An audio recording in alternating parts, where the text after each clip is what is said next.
Biking can be a pretty universal experience, but there is something special about biking in San Francisco. Someone said life is too short to bike on flat. So yeah, it's really fun to go up and down all the hills. Welcome to Taken with Transportation, the San Francisco Municipal Transportation Agency's official podcast. I'm your host, Melissa Colross, and May is Bike Month. So we're wondering, what's your bike story? Hi, my name is Javier. I started biking about 7 years ago, and I was like 27 years old. I absolutely love biking through the city, across the Golden Gate Bridge, and then doing a loop in Mirian Headlands. That's my absolute favorite go-to bike ride on Fridays. But I also really like going up to Twin Peaks and catching a glimpse of the entire city in 360 views. And I just kind of like really like the feeling of kind of floating and gliding through space and up and down hills. Safety is a top priority for us at the SFMTA, and it's a vital part of helping everyone, including people on bikes, get around. Christy Osorio is a transportation planner at the agency and our street safety lead. As more and more people ride bikes, it's important that we're creating spaces, and by building separated bikeways or roadways that show that there are going to be bikes on this road, it lets everyone know what to expect. So if you're walking, it's nice to know that someone riding at 15 miles an hour is separated from you. And then vice versa. If you are in an automobile and you're just going the speed limit, you just want to make sure that you are also not conflicting with someone going significantly slower than you. You know, San Francisco is a pretty dense city. There are a lot of people in a small space. Through that lens, from that point of view, what is the benefit of having people on bikes in addition to on Muni and on foot and in cars? Oh yeah, having a great mix of different modes improves mobility for everybody. I think animosity builds when there's conflict and when there's confusion around who belongs where. And when we're not building safe infrastructure for all the different modes, then everyone's forced into one or the other, and then you're fighting for space. So if there isn't good bike infrastructure, now bikes are on the sidewalks, and now pedestrians feel like, what are you doing here? You don't belong on the sidewalk.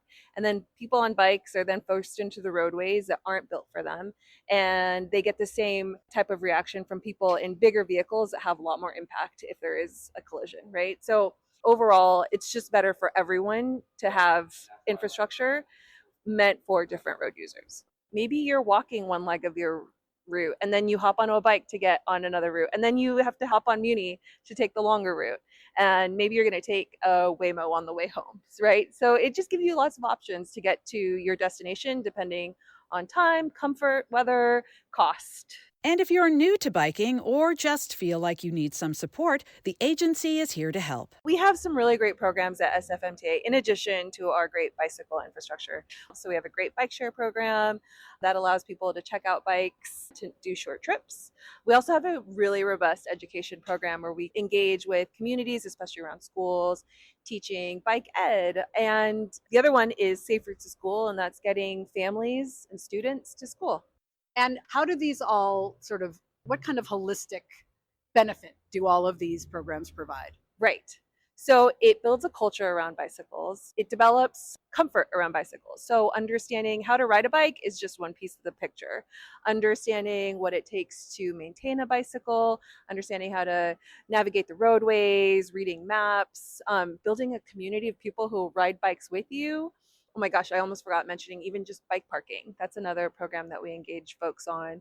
If you're going to ride your bike around town and lock up so that you can pop into a store or get a coffee, you have a place to leave your bike safely and securely.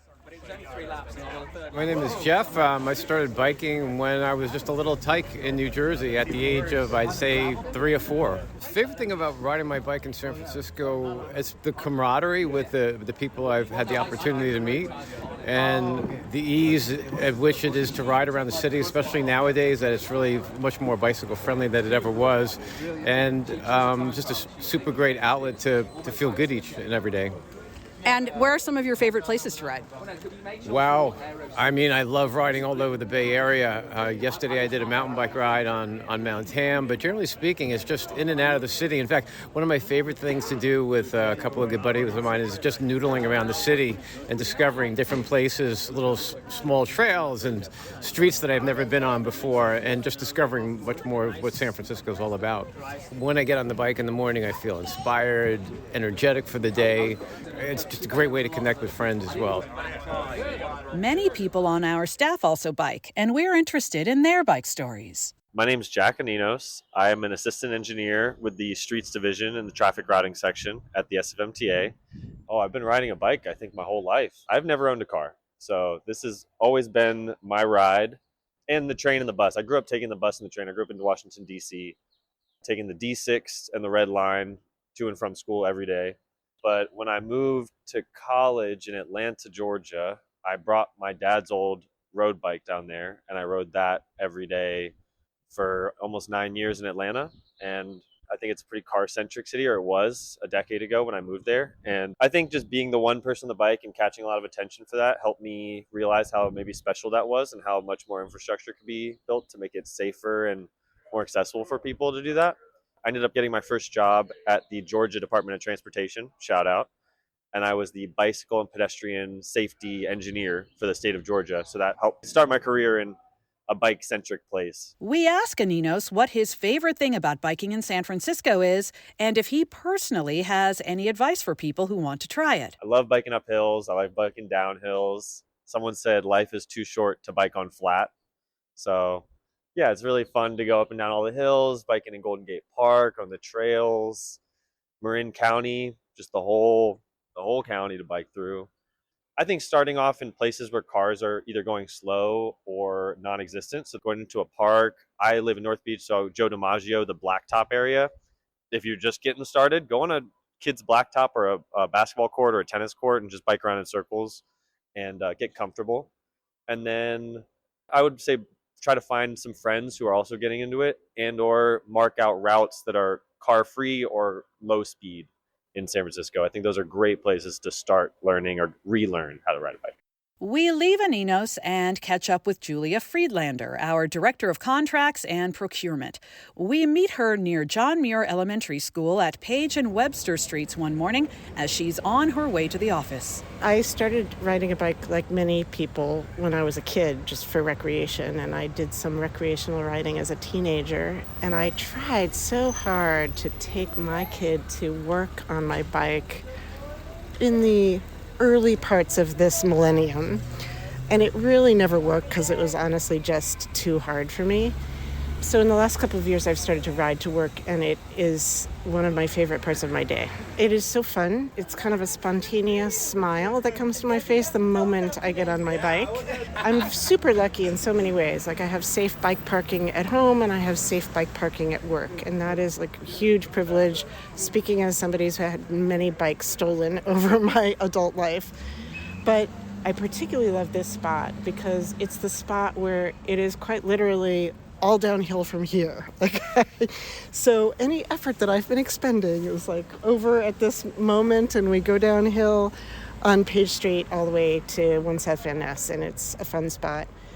But also it has like the most extraordinary demonstration of the way in which MTA employees create community, because Eddewina, the crossing guard here, like, I've been seeing more and more just how much she is cultivating safety for everyone, and how she helps parents get their kids to school safely, how she helps cyclists get through traffic safely, and she helps like parents teach their kids how to be polite in talking to people they maybe don't know, showing how to make friends, because she's really extraordinary. And she, if I haven't already been smiling, like, she brings a huge smile to my face, and I just really appreciate her work.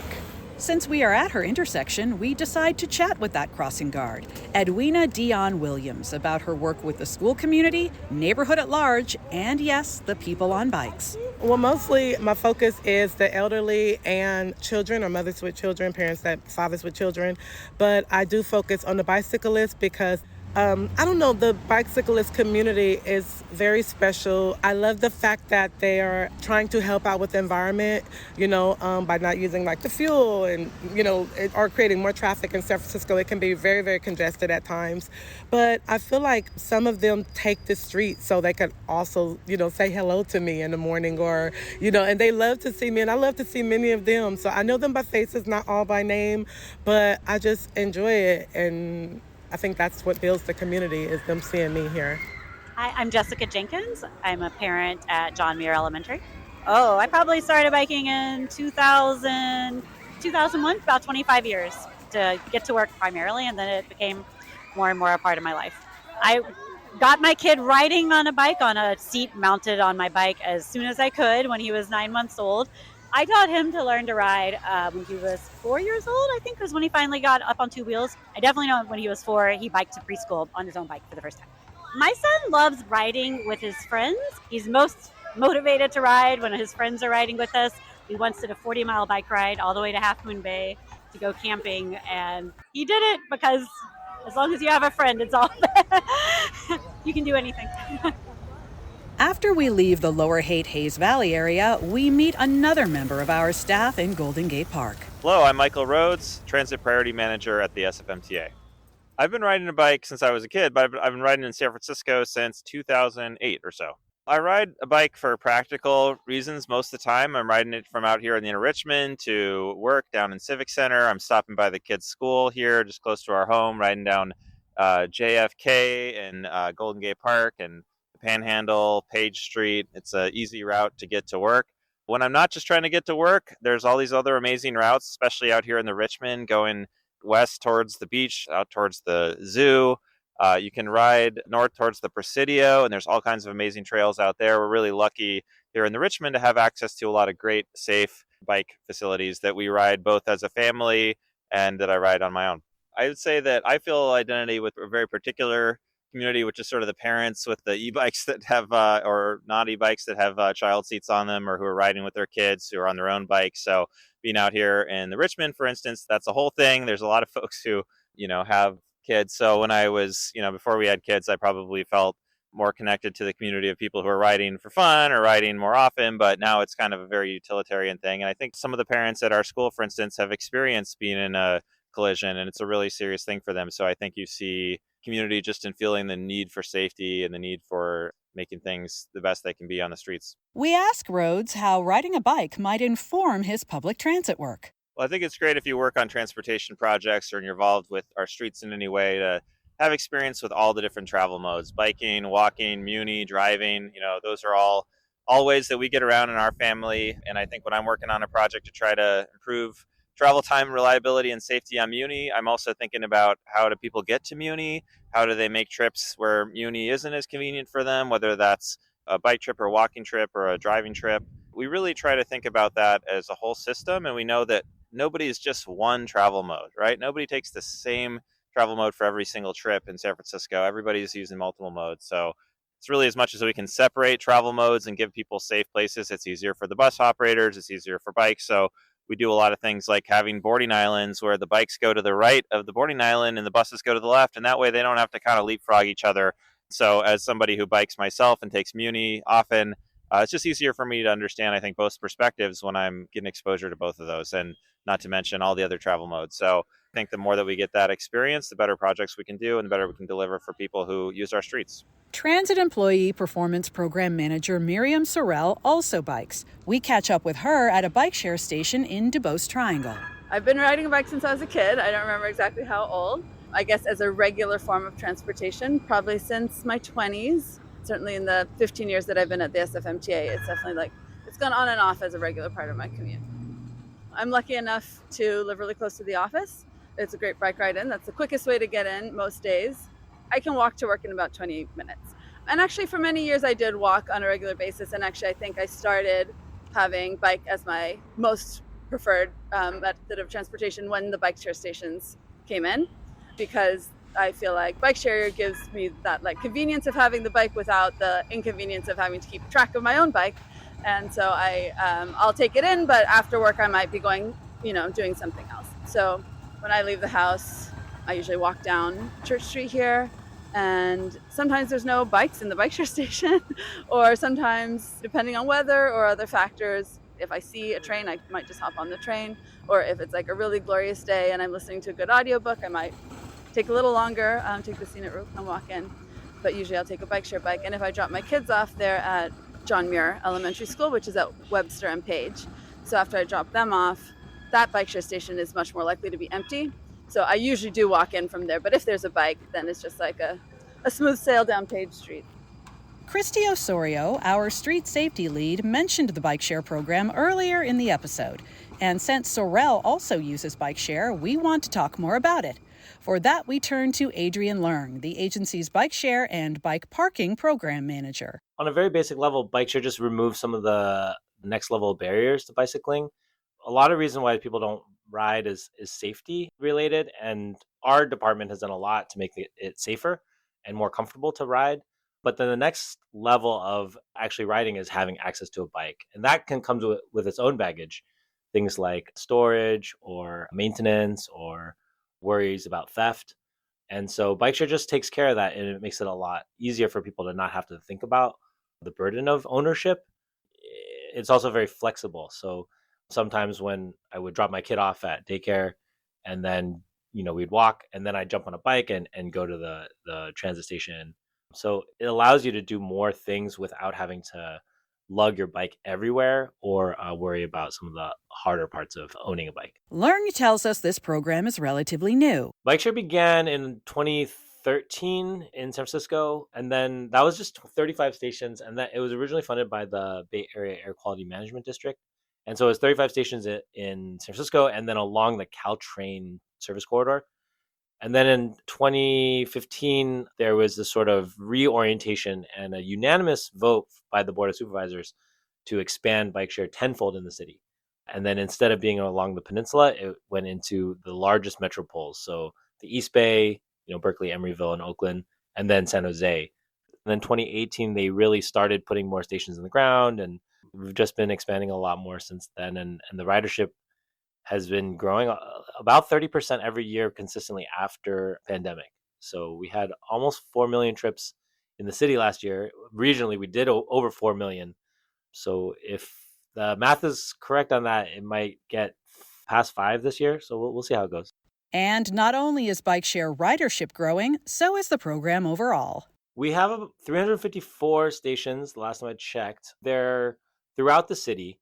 Originally, we were aiming mainly for flatter areas and in commercial and denser parts of the city. But as the system's grown and as it's become more popular, especially through pandemic, we've been putting them all over the city, especially now that there's a hybrid element to it too. So you can actually end a trip outside of a station at a bike rack. So that just gives more flexibility for everyone to ride.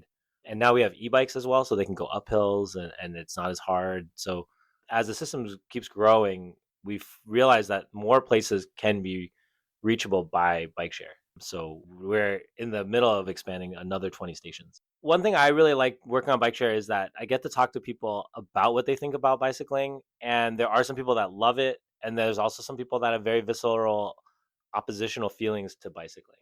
And one thing I've learned, don't ever tell someone to ride a bike. The moment you tell them that, it's like, why are you telling me to be more vulnerable? And my own vulnerability on a bicycle is cushioned by some of the privilege I have in society. And so I see that all the time.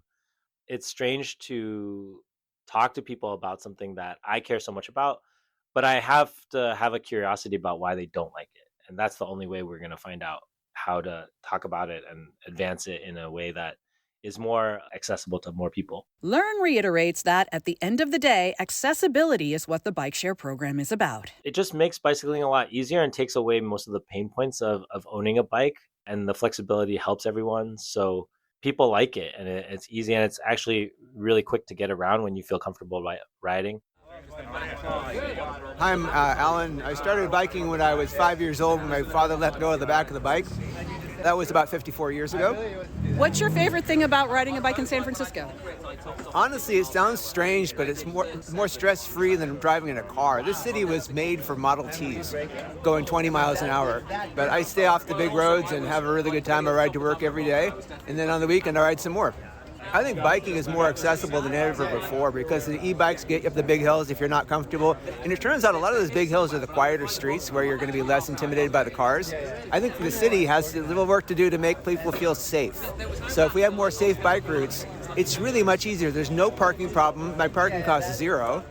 It's exercise every day, so I don't have to go to the gym. I mean, it's beautiful outside. And there's lots of people out. There's like the mommy brigade, the daddy brigade on their e-bikes. There's just all sorts of folks. It's really a good experience. Thank you for joining us on Taken with Transportation. We're a production of the San Francisco Municipal Transportation Agency, and you can find the latest episodes at sfmta.com/podcast, as well as Apple, Spotify, our YouTube channel, or wherever you listen.